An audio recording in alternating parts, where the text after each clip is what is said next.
বিসমিল্লাহির রহমানির রহিম। Welcome to Afroz channel. আজকে চলে আসছি এই যে মাটন লেগ রোস্টের রেসিপি নিয়ে।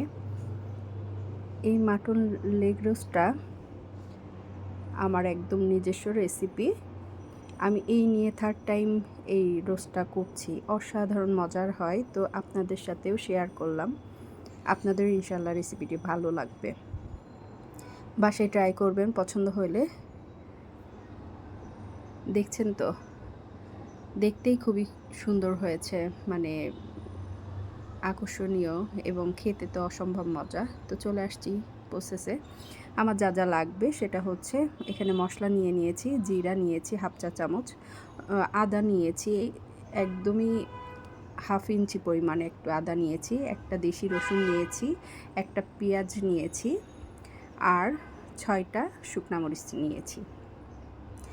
আর এখানে নিয়েছি গরম মশলা, সেটা হচ্ছে 3টা এলাচ নিয়েছি, 1 টুকরা দারচিনি নিয়েছি, গোলমরিচ নিয়েছি হাফ চা চামচ পরিমাণ, হাফ তেজপাতা নিয়েছি, শাহজিরা নিয়েছি, জয়ত্রী নিয়েছি একটা ফুল, আর জয়ফল নিয়েছি 1টার 4 ভাগের 1 ভাগ, লবঙ্গ নিয়েছি 4টা, আর বড় এলাচ নিয়েছি 1টা।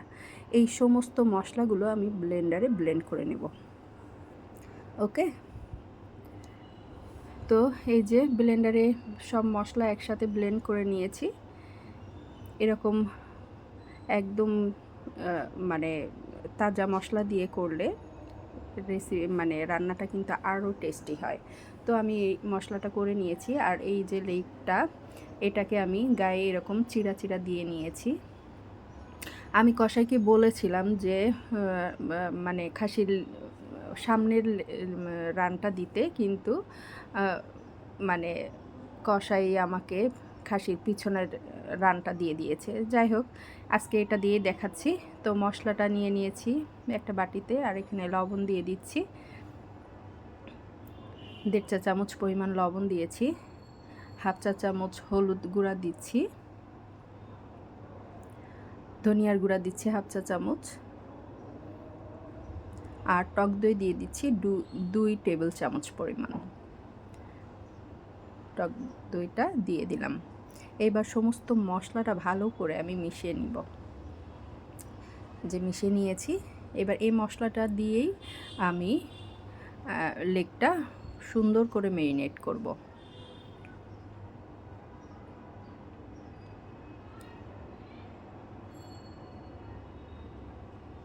এখানে আমি মশলাগুলো দিয়ে দিচ্ছি, দিয়ে খুব ভালো করে মেরিনেট করে নেব, মেখে নেব খুবই ভালো করে। যত ভালো করে মাখতে পারবেন ততই কিন্তু টেস্টটা ভালো আসবে। ঠিক আছে, এখানে যেহেতু লেগটায় অনেক চর্বি আছে, তো আমি এর জন্য এখানে তেল অ্যাড করি নাই। এক সাইড মেখে নিয়েছি, একটু উল্টে নিচ্ছি, সব সাইডে ভালো করে মশলাটা মেখে নেব। এই যে আমি মশলাটা করে নিয়েছি, এর বাদে কিন্তু আমি অন্য কোনো মশলা দেয়া লাগবে না। এই মশলাটা দিয়েই কিন্তু রান্না হয়ে যাবে। ঠিক আছে, তো খুব ভালো করে মেখে নিচ্ছি।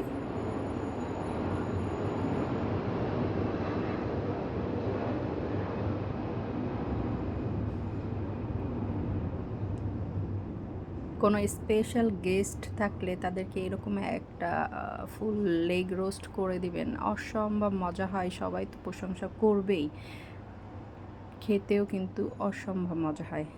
তো ট্রাই করে দেখবেন, ইনশাল্লাহ ভালো লাগবে।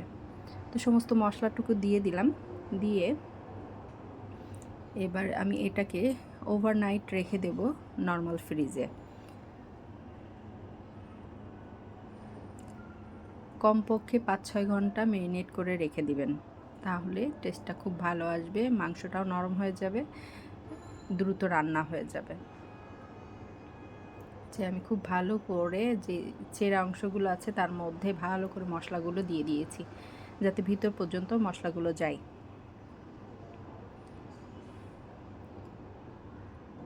এবার একটা মাখা শেষ,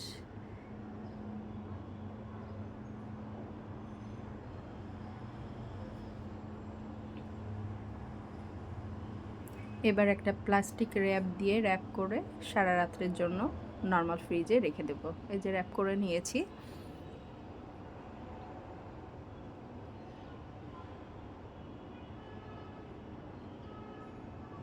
এটা সারা রাত নর্মাল ফ্রিজে রেখে দিব, তারপর পরের দিন আমি এটা রান্না করব।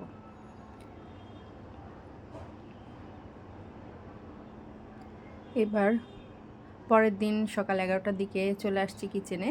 তেল দিয়ে দিলাম, একটু কম পরিমাণে তেল দিয়েছি, এখানে আমি ঘিটা বেশি পরিমাণে দিব। এখানে হাফ কাপের থেকেও কম তেল নিয়েছি, ঠিক আছে। আর ঘি দিয়ে দিচ্ছি 3 টেবিল চামচ পরিমাণ।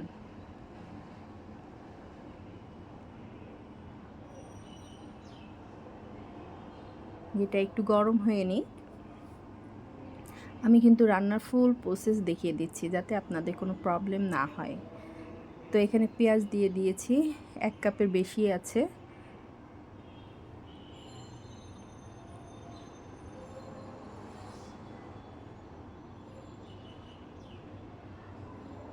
পেঁয়াজটা কিন্তু আমি একদম লাল লাল করব না, জাস্ট একটু নরম হয়ে আসবে এরকমভাবে ভেজে নিব।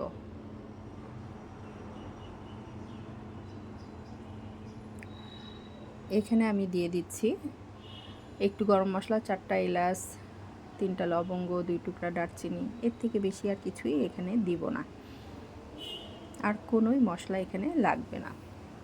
আর যা যা অ্যাড করব পরবর্তীতে কিছু জিনিস অ্যাড করতে হবে, সেগুলো আমি দেখিয়ে দেব। এবার আমি লেগটা দিয়ে দিচ্ছি পুরোটাই, সমস্ত মশলা কেকে সুন্দর করে দিয়ে দিচ্ছি, কারণ এখানে আর কোনোই মশলা লাগবে না। এই মশলাটা দিয়েই কিন্তু রান্না হয়ে যাবে।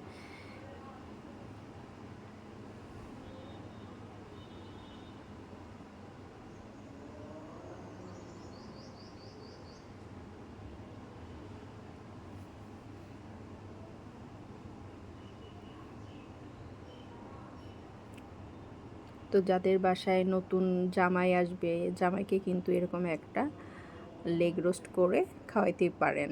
তো রেসিপিটি থাকলো, পছন্দ হলে ট্রাই করবেন ইনশাআল্লাহ। তো আমি প্লেটটাও একটু ধুয়ে পানি দিয়ে দিয়েছি। এই মশলাটা এবার খুব ভালো করে কষিয়ে নিব।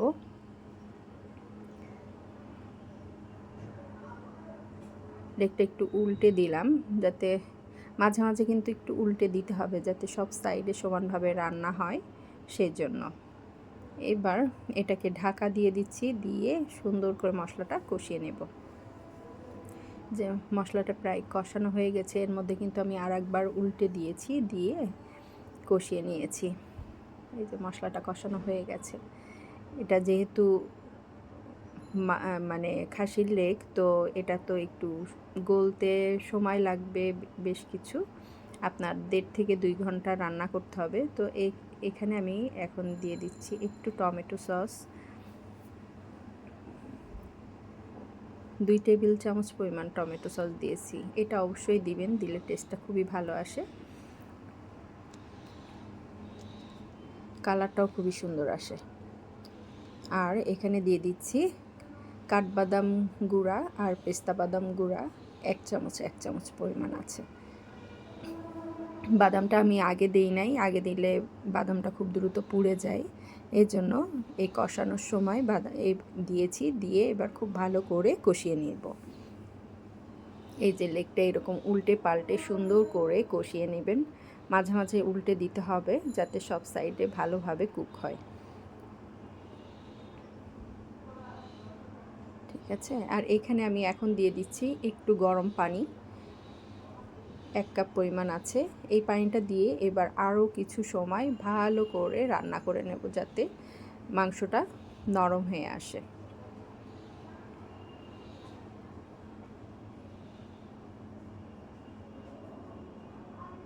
এখানে টোটাল আমি 1.5 কাপ পানি দিয়েছি, দিয়ে এবার ঢাকা দিয়ে রান্না করে নেব। ব্যাস, এর মাঝে কিন্তু আমি বেশ কয়েকবার উল্টে পাল্টে মশলাটা সুন্দর করে আরেকবার কষিয়ে নিয়েছি। আর এখানে আমি এবার দিয়ে দেব কিন্তু দুধ। এখানে আমি গরুর দুধ দিয়ে দিচ্ছি 2 কাপ পরিমাণ। এখানে আর পানি দিব না, দুধ দিয়েই রান্নাটা হবে।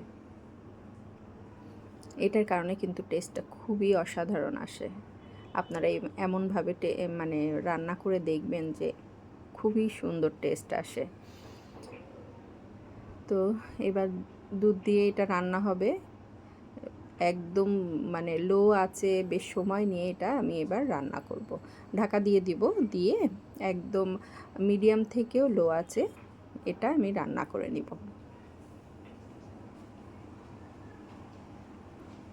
ঢাকা দিয়ে দিয়েছি,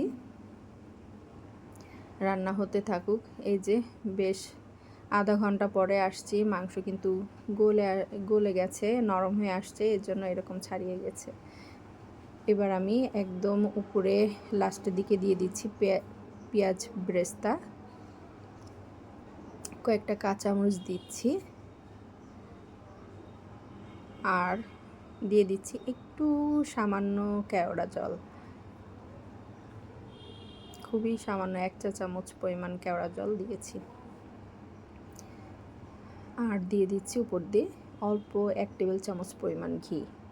আমার একটা জিনিস স্কিপ হয়ে গেছে, সেটা হচ্ছে আমি 1 চা চামচ পরিমাণ কনডেন্স মিল্ক দিয়েছিলাম, সেটা আমার স্কিপ হয়ে গেছে, তো বলে দিলাম 1 চা চামচ আমি এখানে কনডেন্স মিল্ক দিয়েছি। ওকে, তো এবার খুব লো আছে, দেখতেই পাচ্ছেন, রেখে দিয়েছিলাম ভাপে বেশ 10 মিনিটের মতো। তারপরে লুকটা দেখতেই পাচ্ছেন কি অসাধারণ লুক আসছে না, একেবারে যেরম দেখতে হয়েছে সেরম কিন্তু খেতেও খুব